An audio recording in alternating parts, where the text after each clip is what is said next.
Hello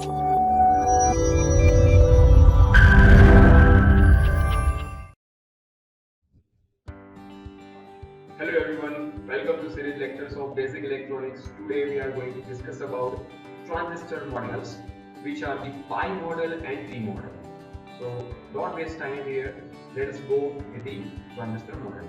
Here, this is the introduction. AC analysis of an transistor can be carried by drawing its AC equivalent circuit. After this AC equivalent circuit, you can plot or convert it into the models. So there are basically two different types of models. Number one is pi model and number two is T model. So here we are going to discuss pi model and T model. So let us start with the T model. One of the oldest AC model which is look like alphabet T, so it is known as T model. For small AC signals applied to the input, the emitter diode of the transistor is equivalent to the resistors RE dash, and the collector diode is equivalent to the current source IC. That means here AC signal analysis we have to transform it into RE dash. Here we can see it RE dash, and other sources is converted into IC. Here we can see this is the current source which is converted into IC. Basically T model, that means if you are transform your NPN transistor into the model which is becomes T model. Here we can see this is the NPN transistor symbol or construction which is converted into the this T model. So we have to transform this transistor into this equivalent circuit, that becomes T model analysis, or we can say this is the AC analysis. So basically this chapter is based on AC analysis and small signal amplifier. So here through this we can analysis the T model. Now here this is the second type of model which is known as pi model. Here we are also used for the AC analysis of the transistor. For this model, the input impedance measured at the base terminal. Here we can see base terminal is for the input, and here ammeter is for the output side. So we can use both model for analysis, but most of the time pi model is preferred than the T model because it is easier than the T model. That's why we are preferred pi model instead of T model. So through this T and pi model we can analysis the AC circuit. How we can analyze the AC circuit? So here we can see from this figure, that is your circuit diagram which is base biased amplifier. If this is the DC analysis, then we have to remove all capacitors from that circuit diagram because capacitor blocks DC and it becomes open circuited. That's why here we can see it becomes open circuited, so there is no capacitor in this circuit diagram. So basically this is the DC equivalent circuit of that amplifier. Now here below we can see this is the AC equivalent circuit.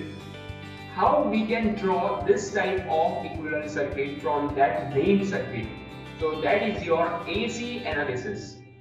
So this is the AC equivalent circuit. Basically it comes from that main circuit. So for that we have to plot, instead of NPN transistor, one pi model or T model.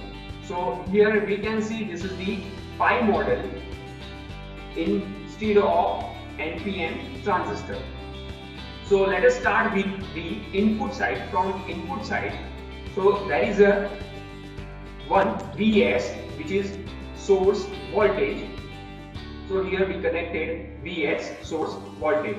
Now there is a one capacitor which becomes short circuited because here we are going to use AC analysis. So always remember this thing. capacitor blocks DC signal and it allows AC signal. So this is the AC analysis circuit, that's why it becomes short circuited. Now here, remember this, there is a RV. So RV is connected here, which is exactly parallel to the VS, right? Because there is a node which is divided into two parts. That's why it becomes parallel. Now, I already told you that instead of NPN transistor, we have to put pi model or P model. So here, this is the pi model.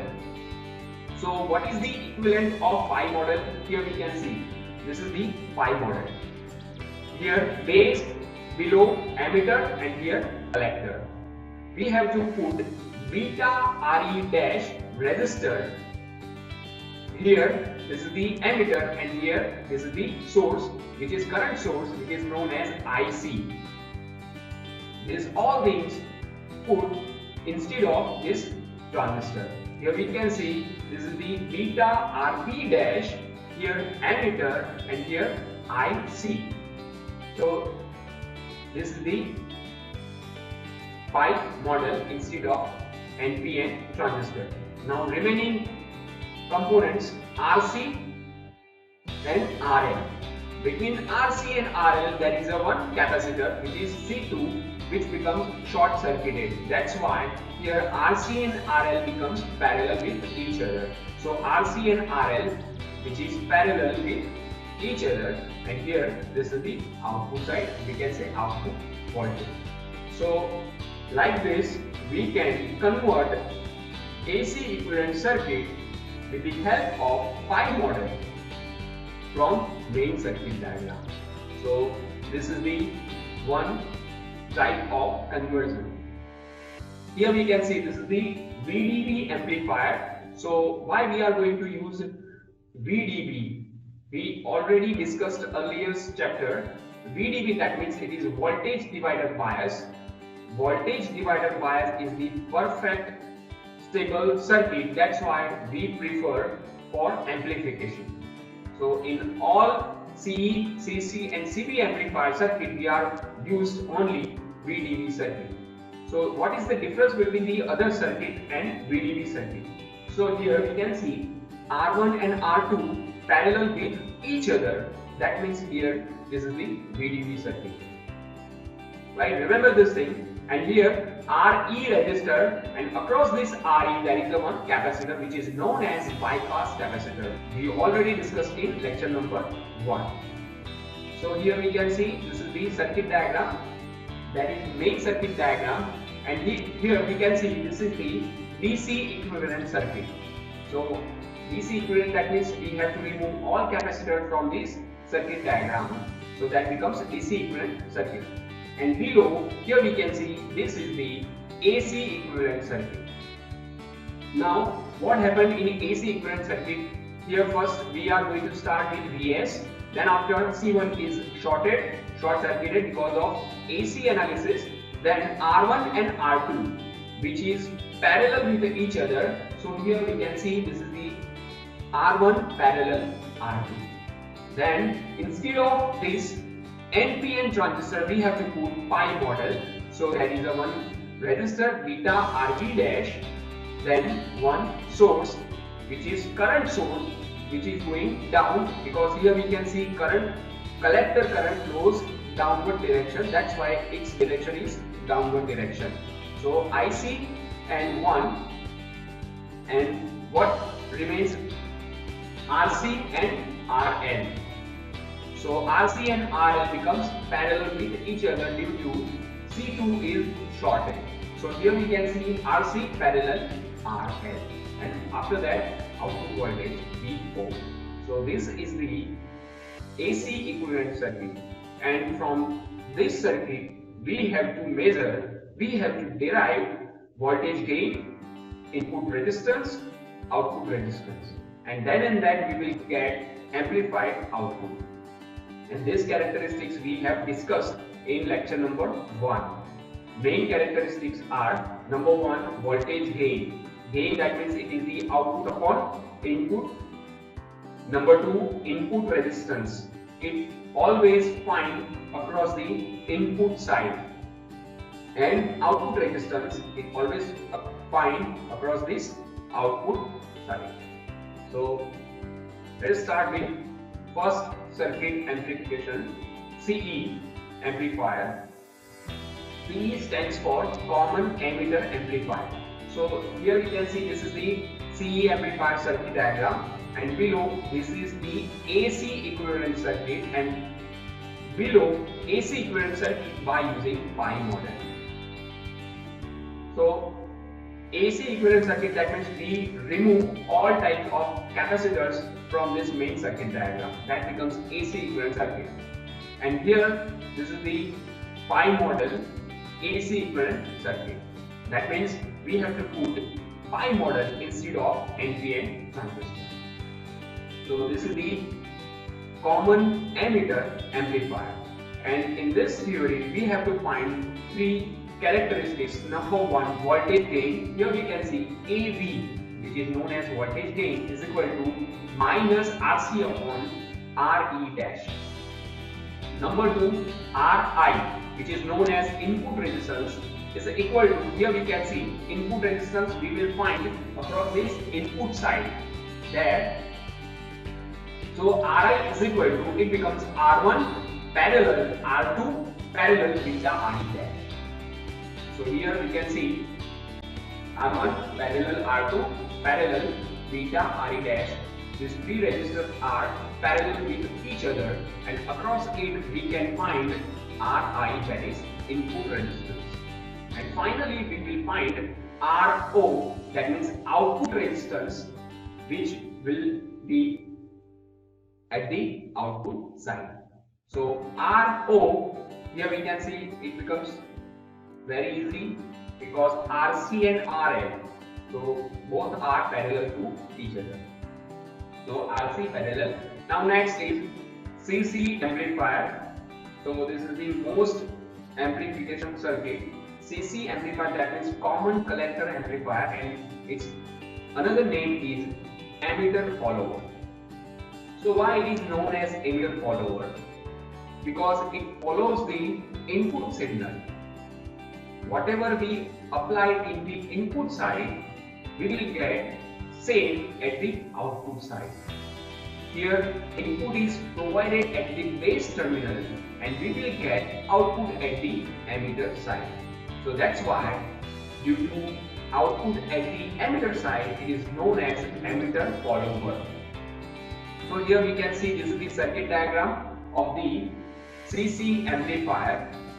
So in this circuit diagram, we will get output at the emitter side. So first we have to convert it into AC equivalent circuit. Here we can see this is the AC equivalent circuit with the help of pi model. So first we have to apply AC equivalent circuit. For AC equivalent circuit, we have to remove all capacitors in this main circuit diagram because it becomes shorted. Then and then we have to draw this AC equivalent circuit by using pi model, and instead of NPN transistor we have to put here pi model like this.